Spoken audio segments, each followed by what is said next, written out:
ਇਹ ਜਿਹੜਾ ਬੁਰਜ ਹੈ ਇਹ ਨਗਰ ਉਹਨਾਂ ਨੇ ਆ ਕੇ ਆਪਣੇ ਨਾਮ ਸਰਦਾਰ ਲਹਿਣਾ ਸਿੰਘ ਦੇ ਉੱਪਰ ਵਸਾਇਆ ਸੀ।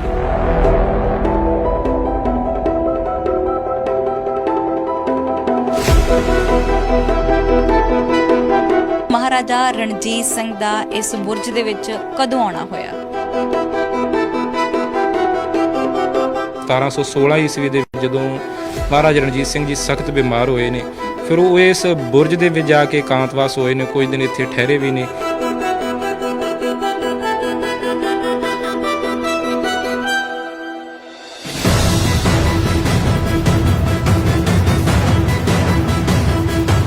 ਬਹੁਤਾ ਲੰਬਾ ਸਮਾਂ ਨਹੀਂ, ਕੁਝ ਦਿਨ ਦਾ ਸਮਾਂ ਮਹਾਰਾਜਾ ਰਣਜੀਤ ਸਿੰਘ ਇਸ ਨਗਰ ਦੇ ਵਿੱਚ ਠਹਿਰੇ ਸੀ।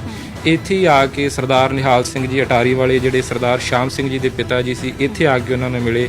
ਸਰਕਾਰਾਂ ਨੂੰ ਅਸੀਂ ਕੀ ਦੋਸ਼ ਦਈਏ, ਜਿਹੜੀਆਂ ਸਾਡੀਆਂ ਮੌਜੂਦਾ ਸੰਸਥਾਵਾਂ ਨਾਲ ਜੇ ਕਾਰ ਸੇਵਾ ਵਾਲੇ ਮਹਾਂਪੁਰਸ਼ ਨੇ, ਉਹਨਾਂ ਨੇ ਇਸ ਚੀਜ਼ ਵੱਲ ਧਿਆਨ ਹੀ ਨਹੀਂ ਦਿੱਤਾ। ਜਿਹੜੀਆਂ ਚੀਜ਼ਾਂ ਨੂੰ ਸੰਭਾਲਣਾ ਚਾਹੀਦਾ ਸੀ, ਜਿਸ ਤਰ੍ਹਾਂ ਕਿ ਸਰਹੰਦੀਆਂ ਨਹੀਂ ਸਾਨੂੰ ਸੰਭਾਲਣਾ ਜਾਣਾ ਚਾਹੀਦਾ ਸੀ।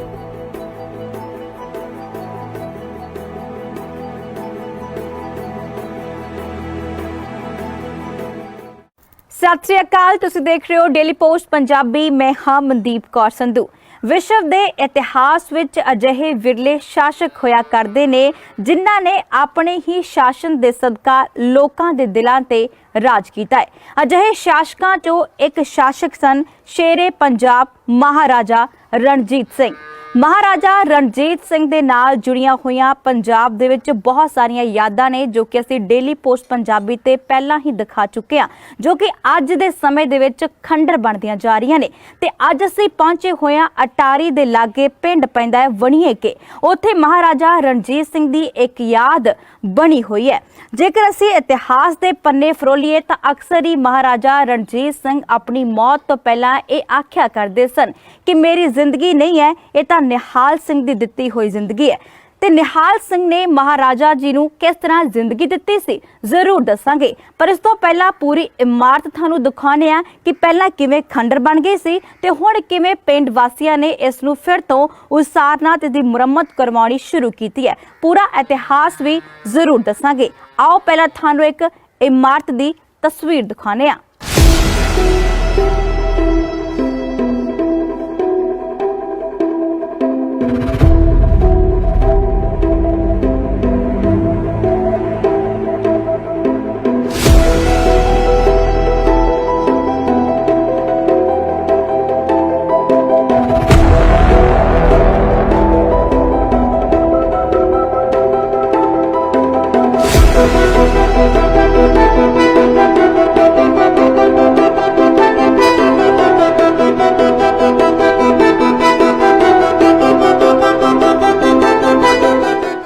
ਜਿਵੇਂ ਕਿ ਮੈਂ ਪਹਿਲਾਂ ਹੀ ਤੁਹਾਡੇ ਨਾਲ ਜ਼ਿਕਰ ਕਰ ਚੁੱਕੀ ਹਾਂ ਕਿ ਵਣੀਕੇ ਪਹੁੰਚੇ ਹੋਏ ਹਾਂ ਤੇ ਇੱਥੇ ਅਸੀਂ ਮਹਾਰਾਜਾ ਰਣਜੀਤ ਸਿੰਘ ਦੇ ਉਸੇ ਹੀ ਯਾਦਗਾਰ ਅਸਥਾਨ ਤੇ ਆ ਜਿੱਥੇ ਨਿਹਾਲ ਸਿੰਘ ਹੁਣਾਂ ਨੇ ਖੜ ਕੇ ਅਰਦਾਸਾ ਕੀਤਾ ਸੀ। ਤੇ ਇਸ ਦੇ ਨਾਲ ਪੂਰੀ ਜਾਣਕਾਰੀ ਇਤਿਹਾਸ ਦੀ ਅਸੀਂ ਲਵਾਂਗੇ। ਇਸੇ ਹੀ ਪਿੰਡ ਵਾਸੀ ਜਿਹੜੇ ਨੇ ਜਸਬੀਰ ਸਿੰਘ, ਸੋ ਇਹ ਰਹਿਣ ਵਾਲੇ ਇਸੇ ਪਿੰਡ ਦੇ ਨੇ, ਪੂਰੀ ਜਾਣਕਾਰੀ ਲੈ ਲੈਣੇ। ਸਭ ਤੋਂ ਪਹਿਲਾਂ ਉਹਨਾਂ ਦਾ ਡੇਲੀ ਪੋਸਟ ਪੰਜਾਬੀ ਤੇ ਸਵਾਗਤ ਕਰਦੇ ਹਾਂ। ਸਤਿ ਸ਼੍ਰੀ ਅਕਾਲ ਭਾਈ ਸਾਹਿਬ। ਸਤਿ ਸ਼੍ਰੀ ਅਕਾਲ ਜੀ। ਬਹੁਤ ਠੀਕ ਠਾਕ ਹੈ ਜੀ? ਬਹੁਤ ਧੰਨਵਾਦ ਜੀ। ਸੋ ਅੱਜ ਅਸੀਂ ਤੁਹਾਡੇ ਪਿੰਡ ਆਏ ਹਾਂ। ਸੋ ਪਹਿਲੀ ਗੱਲ ਤਾਂ ਤੁਸੀਂ ਮੁਬਾਰਕਾਂ ਦੇ ਪਾਤਰ ਵੀ ਹੋ ਕਿਉਂਕਿ ਬਹੁਤ ਸੋਹਣੀ ਪਹਿਲ ਵੀ ਕਰ ਰਹੇ ਹੋ ਤੁਸੀਂ ਇਸ ਨੂੰ ਬਚਾਉਣ ਦੇ ਲਈ। ਹਾਲਾਂਕਿ ਪਹਿਲਾ ਜਿਹੜਾ ਲੈਂਟਰ ਇੱਥੇ ਪੈ ਚੁੱਕਾ ਹੈ, ਸੋ ਬਾਕੀ ਇਸ ਪਿੰਡ ਨੇ ਇੱਕ ਫਿਰ ਤੋਂ ਜਿਹੜੀ ਆ ਮੁੱਢਲਾ ਕਰਤੱਵ ਆਪਣਾ ਸਮਝਦੇ ਹੋਏ ਇਸ ਨੂੰ ਉਸਾਰੀ ਜਿਹੜੀ ਕਰਵਾਉਣੀ ਸ਼ੁਰੂ ਕਰ ਦਿੱਤੀ ਹੈ। ਤੇ ਹੁਣ ਗੱਲ ਕਰ ਲੈਣੇ ਕਿ ਤੁਸੀਂ ਇਸ ਦੀ ਸਾਂਭ ਸੰਭਾਲ ਕਰ ਰਹੇ ਹੋ। ਸਭ ਤੋਂ ਪਹਿਲਾਂ ਇੱਥੇ ਚਾਨਣਾ ਪਾਓ ਕਿ ਬਣਿਆ ਕਿਸ ਵੇਲੇ ਸੀ? ਸਭ ਤੋਂ ਪਹਿਲਾਂ ਜੀ ਸਾਰੇ ਨਗਰ ਵੱਲੋਂ, ਡੇਲੀ ਪੋਸਟ ਪੰਜਾਬੀ ਵੱਲੋਂ, ਸਾਰੇ ਜਿੰਨੇ ਵੀ ਵੀਰ ਇੱਥੇ ਪਹੁੰਚੇ ਨੇ ਉਹਨਾਂ ਨੂੰ ਜੀ ਆਇਆਂ ਨੇ ਜੀ। ਸ਼ੁਕਰੀਆ। ਇਹ ਜਿਹੜਾ ਇਤਿਹਾਸਕ ਸੰਬੰਧ ਰੱਖਦਾ ਜੀ, ਇਹ ਜਿਹੜਾ ਬੁਰਜ ਹੈ ਇਹ ਤਕਰੀਬਨ 1765 ਈਸਵੀ ਦੇ ਵਿੱਚ ਜਦੋਂ ਸਰਦਾਰ ਨਿਹਾਲ ਸਿੰਘ ਜੀ, ਸਰਦਾਰ ਲਹਿਣਾ ਸਿੰਘ ਜੀ, ਇਹਨਾਂ ਨੇ ਲਾਹੌਰ ਦੇ ਉੱਪਰ ਜਾ ਕੇ ਰਾਜ ਕੀਤਾ ਸੀ ਜੀ। ਲਾਹੌਰ ਨੂੰ ਜਿੱਤਿਆ ਸੀ। ਉਸ ਤੋਂ ਬਾਅਦ ਇਸ ਨਗਰ ਦੇ ਵਿੱਚ ਆ ਕੇ ਠਹਿਰੇ ਸੀ। ਇਹ ਨਗਰ ਜਿਹੜਾ ਸੀ, ਜਿਸ ਤਰ੍ਹਾਂ ਪਹਿਲਾਂ ਵੀ ਆਪ ਜੀ ਨੂੰ ਦੱਸਿਆ ਗਿਆ ਵੀ ਉਹਨਾਂ ਦੇ ਪਰਗਣੇ ਦੇ ਵਿੱਚ ਇਹ 40 ਪਿੰਡ ਆਉਂਦੇ ਸੀ। ਇੱਥੋਂ ਦਾ ਮਾਮਲਾ ਜਿਹੜਾ ਸੀ ਇਹ ਸਿੰਘ ਅਗਰਾਉਂਦੇ ਸੀ। ਲਹਿਣਾ ਸਿੰਘ ਜੀ ਭੰਗੀ ਮਿਸਲ ਦੇ ਨਾਲ ਸੰਬੰਧ ਰੱਖਦੇ ਨੇ। ਇਹ ਜਿਹੜਾ ਬੁਰਜ ਹੈ ਇਹ ਨਗਰ ਉਹਨਾਂ ਨੇ ਆ ਕੇ ਆਪਣੇ ਨਾਮ ਸਰਦਾਰ ਲਹਿਣਾ ਸਿੰਘ ਦੇ ਉੱਪਰ ਵਸਾਇਆ ਸੀ। ਪੁਰਾਣਾ ਜਿਹੜਾ ਨਗਰ ਸੀ, ਨਗਰ ਵਣੀਏਕੇ, 1714 ਈਸਵੀ ਦੇ ਵਿੱਚ ਜ਼ਿਕਰ ਮਿਲਦਾ ਇਤਿਹਾਸ ਦੇ ਵਿੱਚ, ਜਦੋਂ ਬਾਬਾ ਬੰਦਾ ਸਿੰਘ ਬਹਾਦਰ ਜੀ ਇਸ ਨਗਰ ਦੇ ਵਿੱਚ ਆ ਕੇ ਠਹਿਰੇ ਸੀ। ਇੱਕ ਬਾਗਬਾਨਪੁਰੇ ਦੀ ਜੰਗ ਦੇ ਵਿੱਚ ਇਹ ਨਗਰ ਜਿਹੜਾ ਸੀ ਉਹ ਉਜੜ ਗਿਆ ਸੀ। ਫਿਰ ਬਾਅਦ ਵਿੱਚ ਇਹ ਨਗਰ ਦੇ ਵਿੱਚ ਆ ਕੇ ਪਿੰਡ ਵਣੀਏਕਿਆਂ ਵਾਲੇ ਜਿਹੜੀ ਸੰਗਤ ਸੀ, ਲੋਕ ਸੀ, ਇੱਥੇ ਆ ਕੇ ਵਸੇ। ਫਿਰ ਇਸ ਨਗਰ ਦਾ ਨਾਮ ਸਰਦਾਰ ਲਹਿਣਾ ਸਿੰਘ ਵਾਲੇ ਨਗਰ ਤੋਂ ਬਦਲ ਕੇ ਪਿੰਡ ਵਣੀਏਕੇ ਰੱਖ ਦਿੱਤਾ ਗਿਆ ਜੀ। ਇਹ 1765 ਈਸਵੀ ਤੋਂ ਬਾਅਦ ਇਸ ਜਿਹੜੀ ਮਹਾਲ ਦੀ ਜਿਹੜੀ ਸੀ ਜਾਂ ਬੁਰਜ ਕਹਿ ਲਓ, ਇਹਦੀ ਤਮੀਰ ਕਰਵਾਈ ਗਈ ਸੀ ਜੀ। ਜਿੱਦਾਂ ਪਹਿਲਾਂ ਦੱਸਿਆ ਕਿ ਇਸ ਪਿੰਡ ਦਾ ਨਾਮ ਲਹਿਣਾ ਜੀ ਨੇ, ਸਰਦਾਰ ਲਹਿਣਾ ਸਿੰਘ ਜੀ ਵਾਲੇ। ਹਾਂ, ਪਰ ਬਾਅਦ ਵਿੱਚ ਬਦਲਿਆ ਫਿਰ ਕਿਉਂ ਗਿਆ? ਬਦਲੇ ਇਸ ਕਰਕੇ ਗਿਆ ਜੀ, ਇਸ ਨਗਰ ਦਾ ਨਾਮ, ਜ਼ਮੀਨ ਜਿਹੜੀ ਸੀ ਨਗਰ ਵਣੀਏਕਿਆਂ ਦੀ ਸੀ। ਪਿੰਡ ਉਜੜ ਜਾਣ ਕਰਕੇ ਸਰਦਾਰ ਲਹਿਣਾ ਸਿੰਘ ਜੀ ਨੇ ਨਗਰ ਜਿਹੜਾ ਸੀ ਆਪਣੇ ਨਾਮ ਤੇ ਵਸਾ ਲਿਆ ਸੀ। ਫਿਰ ਜਦੋਂ ਲੋਕ ਇੱਥੇ ਲਿਆ ਕੇ ਵਸਾਏ ਗਏ, ਕਿਉਂਕਿ ਇੱਥੇ ਸਿਰਫ ਗਿਣਤੀ ਦੇ ਸਰਦਾਰਾਂ ਦੇ ਘਰ ਸੀ, ਨਗਰ ਦੇ ਵਿੱਚ ਕੋਈ ਰੌਣਕ ਨਹੀਂ ਸੀ, ਨਾ ਕੋਈ ਬਾਜ਼ਾਰ ਸੀ, ਨਾ ਕੋਈ ਦੁਕਾਨਾਂ ਸੀ। ਫਿਰ ਲੋਕ ਜਿਹੜੇ ਸੀ ਵਣੀਏਕਿਆਂ ਵਾਲੇ, ਉਹਨਾਂ ਨੂੰ ਇੱਥੇ ਲਿਆ ਕੇ ਵਸਾਇਆ ਗਿਆ ਕਿਉਂਕਿ ਉਹ ਨਗਰ ਉਜੜ ਚੁੱਕਾ ਸੀ।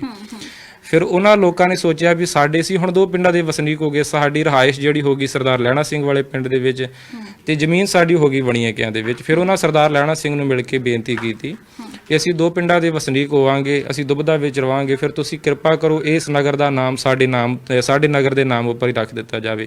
ਫਿਰ ਸਰਦਾਰ ਲਹਿਣਾ ਸਿੰਘ ਜੀ ਨੇ ਵੇਖਿਆ ਵੀ ਹਾਂ ਠੀਕ ਲੋਕ ਕਹਿ ਰਹੇ ਨੇ, ਫਿਰ ਇਹਦਾ ਨਾਮ ਬਦਲ ਕੇ ਨਗਰ ਵਣੀਏਕੇ ਰੱਖ ਦਿੱਤਾ ਗਿਆ ਸਰਦਾਰ ਲਹਿਣਾ ਸਿੰਘ ਜੀ ਵਾਲਿਆਂ ਤੋਂ ਜੀ। ਤੇ ਉਸ ਤੋਂ ਬਾਅਦ ਮਹਾਰਾਜਾ ਰਣਜੀਤ ਸਿੰਘ ਦਾ ਇਸ ਬੁਰਜ ਦੇ ਵਿੱਚ ਕਦੋਂ ਆਉਣਾ ਹੋਇਆ? ਇਹ ਜੀ 1716 ਈਸਵੀ ਦੇ ਕਰੀਬ ਇੱਕ ਇਤਿਹਾਸ ਦੇ ਵਿੱਚ ਮਿਲਦਾ ਹੈ, ਤਵਾਰੀਖਾਂ ਦੇ ਵਿੱਚ ਜ਼ਿਕਰ ਮਿਲਦਾ। 1716 ਈਸਵੀ ਦੇ ਵਿੱਚ ਜਦੋਂ ਮਹਾਰਾਜਾ ਰਣਜੀਤ ਸਿੰਘ ਜੀ ਸਖਤ ਬਿਮਾਰ ਹੋਏ ਨੇ, ਫਿਰ ਉਹ ਇਸ ਬੁਰਜ ਦੇ ਵਿੱਚ ਜਾ ਕੇ ਇਕਾਂਤਵਾਸ ਹੋਏ ਨੇ, ਕੁਝ ਦਿਨ ਇੱਥੇ ਠਹਿਰੇ ਵੀ ਨੇ। ਪਹਿਲਾਂ ਵੀ ਜ਼ਿਕਰ ਮਿਲਦਾ ਵੀ ਜਦੋਂ ਵੀ ਮਹਾਰਾਜਾ ਰਣਜੀਤ ਸਿੰਘ, ਇਹ ਜਿਹੜਾ ਨਗਰ ਆ, ਜਦੋਂ ਆਪਾਂ ਪੁਰਾਤਨ ਨਕਸ਼ਾ 1947 ਦੀ ਵੰਡ ਤੋਂ ਪਹਿਲਾਂ ਦਾ ਵੇਖਦੇ ਹਾਂ, ਇਹ ਜਿਹੜਾ ਸ਼ਾਹੀ ਮਾਰਗ ਸੀ, ਜਿਹਨੂੰ ਆਪਾਂ ਸ਼ੇਰ ਸ਼ਾਹ ਸੂਰੀ ਰੋਡ ਕਹਿੰਦੇ ਆ, ਜਿਹੜਾ ਅੰਮ੍ਰਿਤਸਰ ਤੋਂ ਚੱਲ ਕੇ ਲਾਹੌਰ ਪਹੁੰਚਦਾ, ਉਹ ਬਾਅਦ ਵਿੱਚ ਤਮੀਰ ਹੁੰਦਾ। ਇਹ ਪੁਰਾਤਨ ਪਗਡੰਡੀ ਸੀ ਜਿਹੜੀ ਸਿੱਧੀ ਲਾਹੌਰ ਤੋਂ ਚੱਲ ਕੇ ਅੰਮ੍ਰਿਤਸਰ ਜਾਂਦੀ ਸੀ। ਅਕਸਰ ਰਸਤਾ ਲਾਹੌਰ ਤੋਂ ਅੰਮ੍ਰਿਤਸਰ ਜਾਣ ਦਾ ਹੀ ਸੀ। ਮਹਾਰਾਜਾ ਰਣਜੀਤ ਸਿੰਘ ਦੀਆਂ ਜਿਹੜੀਆਂ ਸ਼ਾਹੀ ਫੌਜਾਂ ਸੀ ਅਕਸਰ ਇਸੇ ਰਸਤੇ ਦੇ ਵਿੱਚ ਲੰਘ ਕੇ ਜਾਂਦੀਆਂ ਸੀ। ਇੱਥੇ ਬਾਹਰ ਇੱਕ ਪੁਰਾਣਾ ਮਾਤਾ ਰਾਣੀ ਦਾ ਮੰਦਿਰ ਹੈ, ਉੱਥੇ ਮਹਾਰਾਜ ਦੀ ਫੌਜ ਦਾ ਉਤਾਰਾ ਹੁੰਦਾ, ਇੱਥੋਂ ਜਲ ਪਾਣੀ ਵੀ ਛਕਦੇ ਸੀ। ਇਸ ਨਗਰ ਦੇ ਵਿੱਚ ਆਉਣ ਜਾਣ ਕਰਕੇ ਕਾਫੀ ਪ੍ਰੇਮ ਬਣਿਆ ਸੀ, ਤਾਂ ਕਰਕੇ ਮਹਾਰਾਜਾ ਰਣਜੀਤ ਸਿੰਘ ਇਸ ਨਗਰ ਦੇ ਵਿੱਚ ਆ ਕੇ ਠਹਿਰ ਦਿੰਦੇ ਸੀ ਜੀ। ਗੱਲ ਕਰ ਲੈਣੇ ਕਿ ਮਹਾਰਾਜਾ ਰਣਜੀਤ ਸਿੰਘ ਤੋਂ ਬਿਮਾਰ ਹੁੰਦੇ ਨੇ, ਕਹਿੰਦੇ ਕਿ ਇੱਥੇ ਉਹਨਾਂ ਦਾ ਪਲੰਘ ਹੁੰਦਾ ਸੀ ਤੇ ਇੱਥੇ ਆ ਕੇ ਉਹ ਨਿਵਾਸ ਕਰਦੇ ਨੇ, ਤੇ ਇੱਥੇ ਜਦੋਂ ਬਿਮਾਰੀ ਦੀ ਹਾਲਤ ਵਿੱਚ ਕਾਫੀ ਸਮਾਂ ਉਹਨਾਂ ਨੇ ਇੱਥੇ ਹੀ ਗੁਜ਼ਾਰਿਆ ਸੀਗਾ। ਹਾਂ, ਕੁਝ ਦਿਨ ਦਾ ਸਮਾਂ ਮਿਲਦਾ ਜੀ। ਸਰਦਾਰ ਕੁਲਵੰਤ ਸਿੰਘ ਜੀ, ਬੀਏ ਗਿਆਨੀ ਸੋਹਣ ਸਿੰਘ ਜੀ ਸੀਤਲ, ਜਿਹੜੇ ਸਾਡੇ ਢਾਡੀ ਕਲਾ ਦੇ ਵਾਰਸ ਨੇ, ਉਹ ਵੀ ਇਸ ਨਗਰ ਦੇ ਵਿੱਚ ਆ ਕੇ ਜਦੋਂ ਉਹਨਾਂ ਨੇ ਇਤਿਹਾਸ ਦੀ ਖੋਜ ਕੀਤੀ, ਬਹੁਤਾ ਲੰਬਾ ਸਮਾਂ ਨਹੀਂ, ਕੁਝ ਦਿਨ ਦਾ ਸਮਾਂ ਮਹਾਰਾਜਾ ਰਣਜੀਤ ਸਿੰਘ ਇਸ ਨਗਰ ਦੇ ਵਿੱਚ ਠਹਿਰੇ ਸੀ। ਇੱਥੇ ਹੀ ਆ ਕੇ ਸਰਦਾਰ ਨਿਹਾਲ ਸਿੰਘ ਜੀ ਅਟਾਰੀ ਵਾਲੇ, ਜਿਹੜੇ ਸਰਦਾਰ ਸ਼ਾਮ ਸਿੰਘ ਜੀ ਦੇ ਪਿਤਾ ਜੀ ਸੀ, ਇੱਥੇ ਆ ਕੇ ਉਹਨਾਂ ਨੂੰ ਮਿਲੇ। ਫਿਰ ਉਹਨਾਂ ਦੇ ਪਲੰਗੇ ਦੀਆਂ 5 ਪਰਿਕਰਮਾ ਕਰਕੇ ਅਰਦਾਸਾ ਕੀਤਾ, ਜੋ ਆਪ ਜੀ ਨੇ ਇਤਿਹਾਸ ਪਹਿਲਾਂ ਨਗਰ ਅਟਾਰੀ ਦੇ ਵਿੱਚ ਵੇਖਿਆ ਵੀ ਮਹਾਰਾਜ ਜੀ, ਮੇਰੇ ਸਰੀਰ ਦੀ ਰਹਿੰਦੀ ਹੋਈ ਉਮਰ ਜਿਹੜੀ ਮਹਾਰਾਜਾ ਰਣਜੀਤ ਸਿੰਘ ਦੇ ਸਰੀਰ ਜੀ ਨੂੰ ਲੱਗੇ, ਇਹਨਾਂ ਦੇ ਸਰੀਰ ਦੀ ਬਿਮਾਰੀ ਜਿਹੜੀ ਮੈਂ ਆਪਣੇ ਸਰੀਰ ਤੇ ਹੰਡਾਵਾ, ਉਹ ਸਾਰੀ ਘਟਨਾ ਇਸ ਬੁਰਜ ਦੇ ਅੰਦਰ ਵਾਪਰੀ ਹੈ ਜੀ।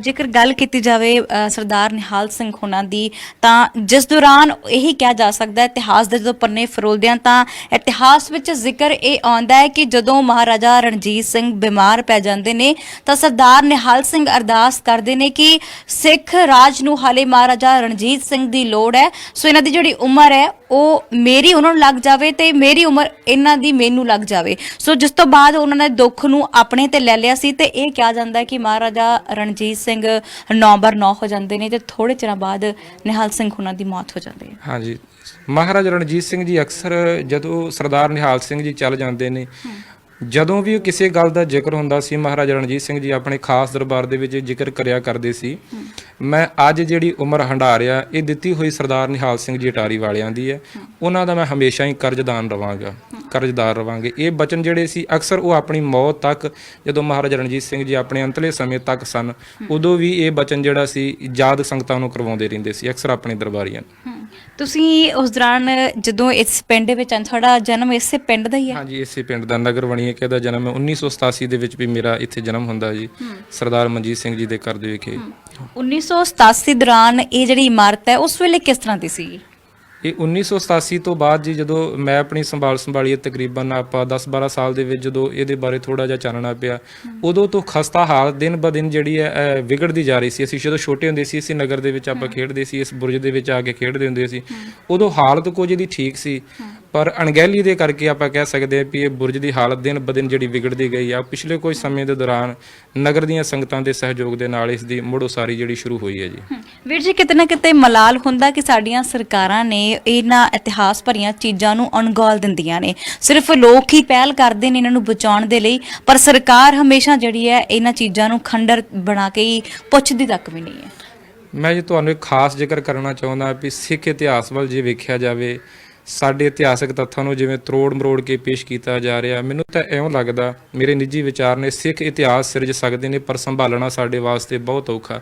ਸਰਕਾਰਾਂ ਨੂੰ ਅਸੀਂ ਕੀ ਦੋਸ਼ ਦਈਏ? ਜਿਹੜੀਆਂ ਸਾਡੀਆਂ ਮੌਜੂਦਾ ਸੰਸਥਾਵਾਂ ਨਾਲ ਜੇ ਕਾਰ ਸੇਵਾ ਵਾਲੇ ਮਹਾਂਪੁਰਸ਼ ਨੇ, ਉਹਨਾਂ ਨੇ ਇਸ ਚੀਜ਼ ਵੱਲ ਧਿਆਨ ਹੀ ਨਹੀਂ ਦਿੱਤਾ ਜਿਹੜੀਆਂ ਚੀਜ਼ਾਂ ਨੂੰ ਸੰਭਾਲਣਾ ਚਾਹੀਦਾ ਸੀ। ਜਿਸ ਤਰ੍ਹਾਂ ਕਿ ਸਰਹੰਦੀਆਂ ਨੀਹਾਂ ਨੂੰ ਸੰਭਾਲਣਾ ਜਾਣਾ ਚਾਹੀਦਾ ਸੀ।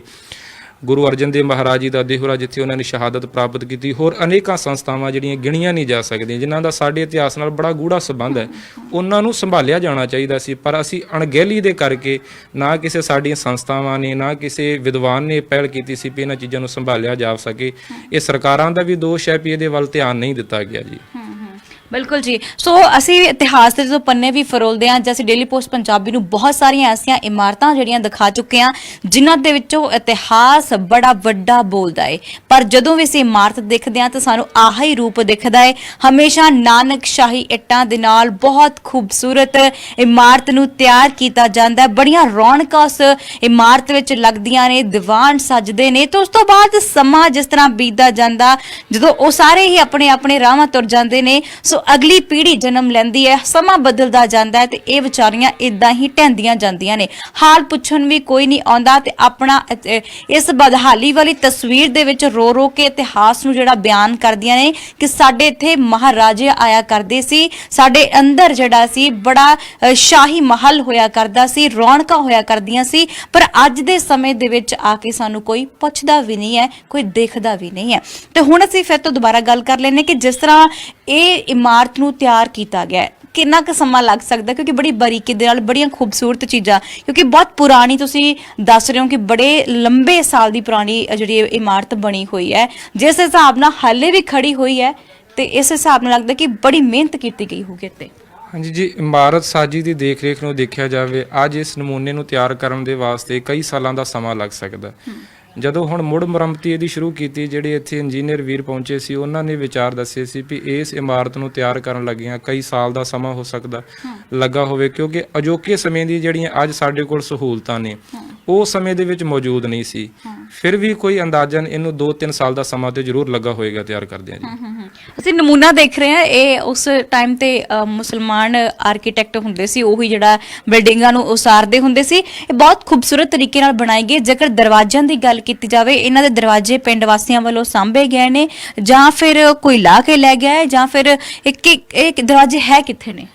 ਦਰਵਾਜ਼ੇ ਜਿਹੜੇ ਜੀ ਖਸਤਾ ਹਾਲਤ ਦੇ ਵਿੱਚ ਜਿਹੜੇ ਸੀ, ਬਹੁਤ ਜ਼ਿਆਦਾ ਖਰਾਬ ਹੋ ਚੁੱਕੇ ਸੀ, ਉਹਨਾਂ ਨੂੰ ਘੁਣ ਲੱਗ ਚੁੱਕਾ ਸੀ। ਕੋਈ ਤੇ ਜਿਹੜੀ ਚੀਜ਼ ਮਨਿਆਦ ਦੇ ਅਨੁਸਾਰ ਖਤਮ ਹੋ ਜਾਂਦੀ ਹੈ ਉਹ ਸਮਾਪਤ ਹੋ ਚੁੱਕੀ ਹੈ। ਕੋਈ ਅਣਗਹਿਲੀ ਦੇ ਕਰਕੇ, ਸਾਂਭ ਸੰਭਾਲ ਨਾ ਹੋਣ ਦੇ ਕਰਕੇ ਹੋ ਸਕਦਾ ਕੋਈ ਲੈ ਵੀ ਗਿਆ ਹੋਵੇ, ਪਰ ਜਿਹੜੀਆਂ ਚੀਜ਼ਾਂ ਅੱਜ ਸੰਗਤ ਦੇ ਪਾਸ ਮੌਜੂਦ ਸੀ ਉਹਨਾਂ ਨੂੰ ਫਿਰ ਮੁੜ ਤੋਂ ਨਵੀਆਂ ਤਿਆਰ ਕਰਨ ਦੇ ਵਾਸਤੇ ਥੋੜੀ ਬਹੁਤ ਸਾਂਭ ਸੰਭਾਲ ਕੀਤੀ ਗਈ ਹੈ ਜੀ ਉਹਨਾਂ ਦੀ। ਤੁਸੀਂ ਜਦੋਂ ਹੋਸ਼ ਸੰਭਾਲੀ ਸੀ, ਇਹ ਦੇਖ ਰਹੇ ਕਿ ਉੱਪਰ ਹੁਣ ਬਿਲਕੁਲ ਕੋਈ ਛੱਤ ਨਹੀਂ ਹੈਗੀ, ਕਿ ਇਸ ਤੋਂ ਪਹਿਲਾਂ ਹੋਇਆ ਕਰਦੀ ਸੀ? ਹਾਂਜੀ, 3 ਮੰਜ਼ਲਾ ਇਮਾਰਤ ਸੀ ਜੀ, 2 ਸੰਪੂਰਨ ਛੱਤਾਂ ਸੀ, ਤੀਸਰਾ ਜਿਹੜਾ ਬਰਾਂਡਾ ਬਣਾਇਆ ਗਿਆ ਸੀ ਉਹ ਅੱਧੀ ਛੱਤ ਸੀ।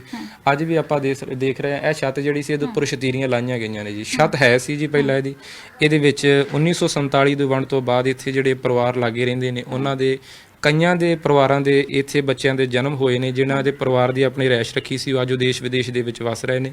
ਉਹ ਪਰਿਵਾਰ ਕਈ ਲੰਬੇ ਸਮੇਂ ਤੱਕ ਇਸ ਬੁਰਜ ਦੇ ਵਿੱਚ ਜਿਹੜਾ ਰਿਹਾ ਹੈ ਤੇ ਬੜੀ ਵਧੀਆ ਹਾਲ ਦੇ ਵਿੱਚ ਸੀ। ਸਾਡੇ ਬਜ਼ੁਰਗਾਂ ਨੇ ਦੇਖਿਆ, ਉਹ ਵੀ ਦੱਸਦੇ ਨੇ ਵੀ ਇਹਦੇ ਵਿੱਚ ਕੋਈ ਸਮਾਂ ਸੀ ਇਹਦੇ ਵਿੱਚ ਪਟਵਾਰਖਾਨਾ ਵੀ ਹੋਇਆ ਕਰਦਾ ਸੀ, ਮਾਲ ਮਹਿਕਮੇ ਦਾ ਜਿਹੜਾ ਹਿਸਾਬ ਕਿਤਾਬ ਵੀ ਹੋਇਆ ਕਰਦਾ ਸੀ। ਆਮ ਨਗਰ ਦੀ ਕੋਈ ਵੀ ਜਦੋਂ ਪੰਚਾਇਤ ਸਜਦੀ ਸੀ ਇਸ ਬੁਰਜ ਦੇ ਵਿੱਚ, ਬੜੀ ਵਧੀਆ ਹਾਲਤ ਦੇ ਵਿੱਚ ਇਹ ਜਿਹੜਾ ਬੁਰਜ ਸੀ, ਇੱਥੇ ਸਾਰਾ ਇਹ ਨਗਰ ਦਾ ਜਿਹੜਾ ਸੀ ਕਾਰ ਵਿਹਾਰ ਹੁੰਦਾ ਰਿਹਾ ਸੀ। ਪਰ ਹੁਣ ਜਿਹੜਾ ਪਿਛਲੇ 25-30 ਸਾਲਾਂ ਤੋਂ ਜਿਹੜਾ ਸੀ ਹੌਲੀ ਹੌਲੀ ਖਸਤਾ ਹਾਲਤ ਇਹਦੀ ਜ਼ਿਆਦਾ ਹੁੰਦੀ ਜਾ ਰਹੀ ਹੈ ਜੀ। ਸੋ ਬਿਲਕੁਲ ਜੀ, ਜੇਕਰ ਹੁਣ ਵੀ ਅਸੀਂ ਦੇਖਦੇ ਹਾਂ ਤਾਂ ਹਾਲੇ ਪਿਆ ਬਹੁਤ ਖੂਬਸੂਰਤ ਹੈ, ਪਰ ਤੁਹਾਡੇ ਵੱਲੋਂ, ਸਾਰੇ ਪਿੰਡ ਵੱਲੋਂ ਜਿਹੜਾ ਉਪਰਾਲਾ ਕੀਤਾ ਜਾ ਰਿਹਾ ਹੈ, ਸੋ ਜਦੋਂ ਇਸ ਨੂੰ ਬਣਾਉਣਾ ਸ਼ੁਰੂ ਕਰਨਾ ਸੀ, ਦੁਬਾਰਾ ਉਸਾਰਨਾ ਸੀ, ਤਾਂ ਉਦੋਂ ਪਿੰਡ ਵਾਸੀਆਂ ਦਾ ਇੱਕੋ ਸਹਿਮਤੀ ਹੋ ਗਈ ਸੀ ਕਿ ਵੱਖਰੇ ਵੱਖਰੇ ਵਿਚਾਰ ਵੀ ਦੇਖਣ ਨੂੰ ਮਿਲੇ? ਨਹੀਂ ਜੀ, ਨੌਜਵਾਨ ਤਬਕੇ ਨੇ, ਜਿਸ ਤਰ੍ਹਾਂ ਨੌਜਵਾਨ ਪੀੜ੍ਹੀ ਹੈ, ਇਹਦੇ ਵਿੱਚ ਮੁੜ ਮੁਰੰਮਤੀ ਦਾ ਬਹੁਤ ਵੱਡਾ ਸਹਿਯੋਗ ਰਿਹਾ। ਬਜ਼ੁਰਗ ਜਿਹੜੇ ਸੀ ਉਹਨਾਂ ਵੀ ਫਿਰ ਜਦੋਂ ਨੌਜਵਾਨਾਂ ਨੇ ਅੱਗੇ ਆ ਕੇ ਹਮਲਾ ਮਾਰਿਆ, ਫਿਰ ਬਜ਼ੁਰਗਾਂ ਨੇ ਵੀ ਪੂਰਾ ਸੰਪੂਰਨ ਸਹਿਯੋਗ ਜਿਹੜਾ ਸਾਰੇ ਨਗਰ ਨੇ, ਦੇਸ਼ ਵਿਦੇਸ਼ ਦੇ ਵਿੱਚ ਜਿਹੜੇ ਸਿੰਘ ਵਸਦੇ ਨੇ, ਪੂਰਾ ਸਹਿਯੋਗ ਦੇ ਰਹੇ ਨੇ ਜੀ। ਕਿਉਂਕਿ ਹਰ ਇੱਕ ਦੇ ਮਨ ਦੇ ਵਿੱਚ ਉਤਸ਼ਾਹ ਹੁੰਦਾ, ਇਹ ਚੀਜ਼ਾਂ ਜਿਹੜੀਆਂ ਅਸੀਂ ਮੁੜ ਤੋਂ ਬਣਾ ਨਹੀਂ ਸਕਦੇ। ਇਹ ਸੇਮ ਸਿਰਫ ਇਹਨਾਂ ਦੀ ਸਾਂਭ ਸੰਭਾਲ ਕਰਕੇ ਇੱਕ ਯਾਦਗਾਰ ਦੇ ਤੌਰ ਤੇ, ਇਤਿਹਾਸਕ ਨਿਸ਼ਾਨੀ ਦੇ ਤੌਰ ਤੇ ਇਸ ਨੂੰ ਦੇਖਣ ਦੇ ਵਾਸਤੇ ਸਾਡੀ ਆਉਣ ਵਾਲੀ ਜਿਹੜੀ ਪੀੜ੍ਹੀ ਹੈ ਵੀ ਪਤਾ ਲੱਗੇ ਸਾਡੇ ਬਜ਼ੁਰਗਾਂ ਦਾ ਕੀ ਇਤਿਹਾਸ ਹੈ। ਇਹ ਨਿਸ਼ਾਨੀਆਂ ਉਹਨਾਂ ਨੂੰ ਮੁੜ ਦੁਹਰਾਉਣਗੀਆਂ, ਜਿਹੜੀਆਂ ਚੀਜ਼ਾਂ ਅਸੀਂ ਉਹਨਾਂ ਨੂੰ ਦੱਸ ਨਹੀਂ ਸਕਦੇ। ਬਹੁਤ ਸਹਿਯੋਗ ਮਿਲ ਰਿਹਾ ਜੀ ਨਗਰ ਦੇ ਵਿੱਚੋਂ ਇਸ ਨੂੰ ਮੁੜ ਉਸਾਰੀ ਦੇ ਵਿੱਚ ਜੀ। ਜੀ ਬਹੁਤ ਬਹੁਤ ਸ਼ੁਕਰੀਆ ਜੀ, ਸਾਡੇ ਨਾਲ ਤੁਸੀਂ ਗੱਲਬਾਤ ਕੀਤੀ ਹੈ, ਤੁਹਾਡਾ ਬਹੁਤ ਬਹੁਤ ਧੰਨਵਾਦ। ਬਹੁਤ ਬਹੁਤ ਧੰਨਵਾਦ ਜੀ ਡੇਲੀ ਪੋਸਟ ਪੰਜਾਬੀ ਦਾ ਜੀ, ਜਿਹੜੇ ਸਾਡੇ ਨਗਰ ਦੇ ਵਿੱਚ ਪਹੁੰਚੇ ਨੇ। ਸਮੂਹ ਨਗਰ ਦੇ ਵੱਲੋਂ ਸਮੂਹ ਵੀਰਾਂ ਦਾ, ਸਟਾਫ ਦਾ ਧੰਨਵਾਦ ਜੀ। ਵਾਹਿਗੁਰੂ ਜੀ ਕਾ ਖਾਲਸਾ, ਵਾਹਿਗੁਰੂ ਜੀ ਕੀ ਫਤਿਹ ਜੀ। ਸੋ ਬਿਲਕੁਲ ਜੀ, ਜਿਸ ਤਰ੍ਹਾਂ ਇਹਨਾਂ ਨੇ ਭਾਈ ਸਾਹਿਬ ਹੁਣਾਂ ਨੇ ਗੱਲ ਆਖੀ ਕਿ ਸਾਡੇ ਪਿੰਡ ਵੱਲੋਂ ਬੜਾ ਵਧੀਆ ਸਹਿਯੋਗ ਮਿਲਦਾ ਪਿਆ ਹੈ। ਵਾਕਈ ਜੇਕਰ ਇਸ ਨੂੰ ਬੜੇ ਖੂਬਸੂਰਤ ਤਰੀਕੇ ਦੇ ਨਾਲ ਤਿਆਰ ਕਰ ਲਿਆ ਜਾਵੇ, ਹਾਲਾਂਕਿ ਇਹਨਾਂ ਨੇ ਇੱਕ ਲੈਂਟਰ ਪਾਇਆ, ਨੀਚੇ ਜਿਹੜੀ ਮੁਰੰਮਤ ਹੈ ਉਹ ਵੀ ਸ਼ੁਰੂ ਹੋ ਗਈ ਹੈ। ਹੌਲੀ ਫਿਰ ਤੋਂ ਜਿਹੜੀ ਹੈ ਇਹਦਾ ਕੰਮ ਜਿਹੜਾ ਹਾਲੇ ਵੀ ਚੱਲ ਰਿਹਾ ਹੈ। ਜੇਕਰ ਇਹ ਬਹੁਤ ਖੂਬਸੂਰਤ ਬਣ ਜੇ ਤਾਂ ਉਸ ਤੋਂ ਬਾਅਦ ਮਹਾਰਾਜਾ ਰਣਜੀਤ ਸਿੰਘ ਦੀਆਂ ਇੱਥੇ ਦੀਵਾਰਾਂ ਤੇ ਫੋਟੋਆਂ ਲਗਾਈਆਂ ਜਾਣ, ਇੱਕ ਬਹੁਤ ਵੱਡਾ ਜਿਹੜਾ ਇਤਿਹਾਸ ਹੈ ਇੱਕ ਕੰਧ ਤੇ ਉਕੇਰਿਆ ਜਾਵੇ ਕਿ ਵਾਕਈ ਹੀ ਜਿਹੜਾ ਇੱਥੇ ਵੱਡਾ ਇਤਿਹਾਸ ਹੈ ਹੋਇਆ ਕਰਦਾ ਸੀ। ਸਰਦਾਰ ਨਿਹਾਲ ਸਿੰਘ ਹੋਣਾ ਨੇ ਇਸ ਜਗ੍ਹਾ ਤੇ ਅਰਦਾਸ ਕਰਕੇ ਆਪਣੀ ਜ਼ਿੰਦਗੀ ਮਹਾਰਾਜਾ ਰਣਜੀਤ ਸਿੰਘ ਹੋਣਾ ਦਿੱਤੀ ਸੀ, ਕਿਉਂਕਿ ਆਖਰੀ ਸਮੇਂ ਤੇ ਵੀ ਮਹਾਰਾਜਾ ਜੀ ਇਹੀ ਆਖਿਆ ਕਰਦੇ ਸਨ ਕਿ ਮੇਰੀ ਜ਼ਿੰਦਗੀ ਨਿਹਾਲ ਸਿੰਘ ਹੋਣਾ ਦੀ ਜ਼ਿੰਦਗੀ ਹੈ, ਮੇਰੀ ਆਪਣੀ ਨਹੀਂ ਹੈ। ਸੋ ਇਤਿਹਾਸ ਜਿਹੜਾ ਬੜਾ ਵੱਡਾ ਹੈ ਤੇ ਲੰਮੇਰਾ ਹੈ। ਇਸੇ ਤਰ੍ਹਾਂ ਨਵੀਆਂ ਉਮੀਦਾਂ ਦੇ ਨਾਲ, ਨਵੀਂ ਕਿਸੇ ਇਮਾਰਤ ਦੇ ਨਾਲ, ਨਵੇਂ ਇਤਿਹਾਸ ਨਾਲ ਫਿਰ ਤੋਂ ਹਾਜ਼ਰ ਜ਼ਰੂਰ ਹੋਵਾਂਗੇ। ਹੁਣ ਅਸੀਂ ਤੁਹਾਡੇ ਤੋਂ ਲਵਾਂਗੇ ਆਗਿਆ। ਕੈਮਰਾਮੈਨ ਪਰਵਿੰਦਰ ਸਿੰਘ ਦੇ ਨਾਲ ਮਨਦੀਪ ਕੌਰ ਸੰਧੂ, ਸਤਿ ਸ਼੍ਰੀ ਅਕਾਲ।